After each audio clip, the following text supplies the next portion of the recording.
kembali dalam renungan harian GMI Ebenezer. Kristus telah bangkit.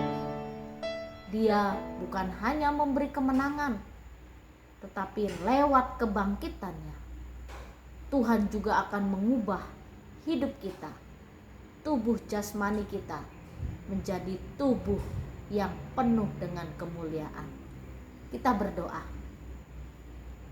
Bapa yang baik, kami bersyukur karena kasih dan anugerah-Mu bagi kami, sehingga pagi ini juga kami boleh merasakan pertolongan dan kasih-Mu. Kami juga bersyukur Tuhan, Engkau bukan hanya memberi kemenangan kepada kami, tapi Engkau juga memberikan satu perubahan dalam hidup kami. Segala sesuatu akan kami alami, dari yang tidak sempurna menjadi hidup yang sempurna. Terima kasih Bapa, pagi ini kami akan mendengarkan suara-Mu. Tuhan menolong kami. Di dalam dan demi Yesus Kristus kami berdoa dan mengucap syukur. Amin.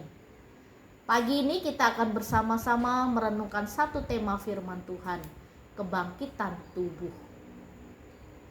Ketika Tuhan Yesus menampakkan diri kepada murid-murid, itu satu bukti bahwa Kristus sudah bangkit dari kematian. Dan ketika Tuhan Yesus menampakkan diri, Tuhan memakai tubuh yang baru, tubuh yang telah dimuliakan.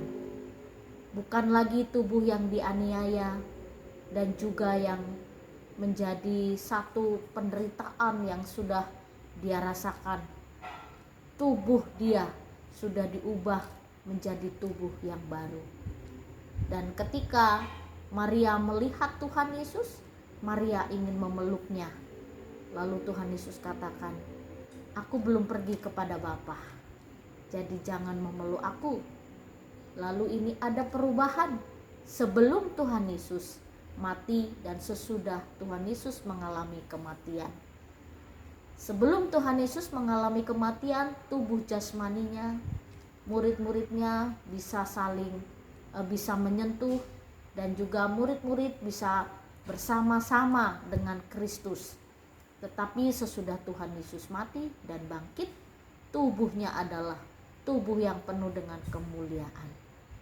Lalu Paulus menjelaskan bahwa ada kebangkitan tubuh bagi orang-orang yang percaya kepada Kristus. Di dalam 1 Korintus pasal 15 ayat 47 dan 48, demikian bunyi firman Tuhan.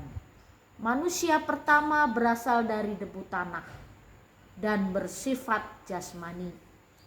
Manusia kedua berasal dari surga. Makhluk-makhluk alamiah sama dengan dia yang berasal dari debu tanah.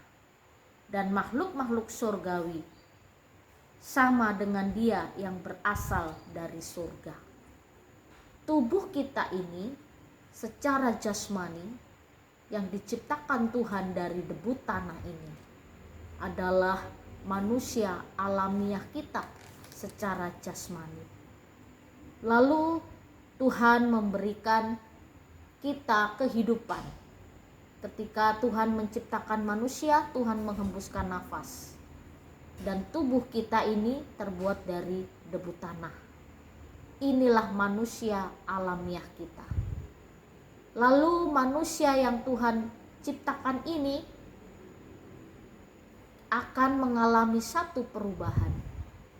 Karena sesudah kita mengalami kematian, tubuh jasmani kita akan kembali kepada tanah atau kembali ke debu tanah. Dan roh kita kembali kepada Tuhan.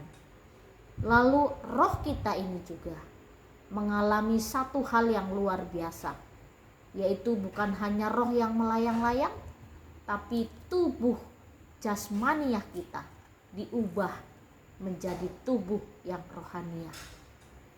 Jadi kebangkitan Kristus itu memberikan gambaran. Begitulah kehidupan kita nanti. Sesudah kita mengalami kematian, ada satu tubuh yang baru, tubuh yang disempurnakan, tubuh yang penuh dengan kemuliaan.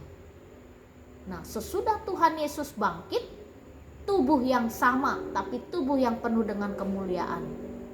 Karena murid-murid mengenal Tuhan. Lalu Bapak, Ibu, serta saudara-saudari, secara daging kita ini keturunan Adam dan Hawa. Lalu iman percaya kepada Kristus, kesetiaan kepada Kristus yang akan mengubah tubuh kita yang jasmani ini menjadi tubuh yang rohani. Lalu tubuh yang rohania ini diubahkan oleh Tuhan kita Yesus Kristus. Dalam perjanjian lama itu dijelaskan bahwa ketika manusia sudah mati, kemana rohnya? Rohnya akan berkumpul di satu tempat. Tempat itu disebut sebagai Saul, yaitu tempat masa penantian semua roh-roh orang yang meninggal untuk menantikan penghakiman. Lalu di tempat itu orang saling mengenal. Sama seperti kita di dalam dunia ini, tubuh saya seperti ini, tubuh Bapak Ibu seperti itu. Tapi di dunia yang akan datang, di dunia kekekalan, kita memiliki tubuh yang sama, tapi tubuh yang sudah diubahkan oleh Kristus, oleh Tuhan kita Yesus Kristus. Jadi Bapak Ibu, dalam kehidupan iman percaya orang Kristen akan ada kebangkitan tubuh. Jadi tubuh kita yang jasmania ini akan diubah menjadi tubuh yang penuh dengan kemuliaan. Oleh karena itu, mari kita memakai tubuh yang jasmani ini menjadi satu tubuh yang bukan hanya untuk kita pakai melakukan sesuatu yang tidak berkenan kepada Tuhan. Pakailah tubuh kita untuk melakukan sesuatu yang memuliakan Tuhan. Rasul Paulus ingatkan kepada kita, pakailah seluruh anggota tubuhmu menjadi senjata-senjata kebenaran. Dan jangan mau dipakai oleh iblis anggota-anggota tubuh kita ini. Oleh karena itu, mari kita menjaga kekudusan hidup, kesucian hidup. Tubuh yang hina ini akan diubah menjadi tubuh yang rohaniah, tubuh yang penuh dengan kemuliaan. Kiranya Tuhan menolong kita pada pagi hari ini. Mari kita berdoa. Terima kasih untuk segala kasih dan rahmat-Mu yang begitu besar. Kami boleh memahami bahwa Engkau yang mampu merubah segala kehidupan kami. Tuhan, hidup di dalam dunia ini penuh dengan persoalan dan pergumulan. Engkau juga akan memberikan satu kebahagiaan kekal, sukacita yang abadi. Berkati juga kehidupan di dunia ini yang penuh dengan tantangan, supaya kami tetap melakukan hal-hal yang benar, sehingga seluruh anggota tubuh kami juga memuliakan nama-Mu. Terima kasih ya Bapa, di dalam dan demi Yesus Kristus kami berdoa dan mengucap syukur. Amin. Selamat pagi. Banyak jiwa dalam dosa